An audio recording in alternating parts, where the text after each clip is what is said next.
Hello parents. When we train our children as they grow up, we discipline, we encourage, we try to make, get them be the best version of themselves. It gets to a point where they now become teenagers growing into adulthood. They ought to now be your friend. They ought to be able to confide in you, to seek counsel and advice from you.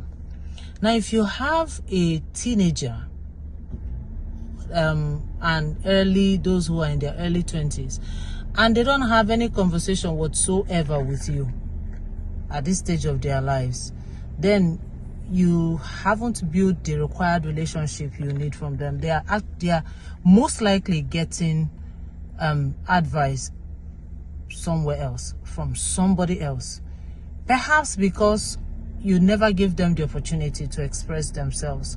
Perhaps because every time they bring up a topic or anything that has to do with maybe their opposite sex, you react vehemently because you feel they should be saints, they should not talk about it. No. In the world that we're in now, especially with the use of technology, if they don't get those advice from you, they will seek for it elsewhere. Internet will give them the advice. AI will give them the advice. They can fall into the wrong hands just to get advice on something that pertains to them that they need help with.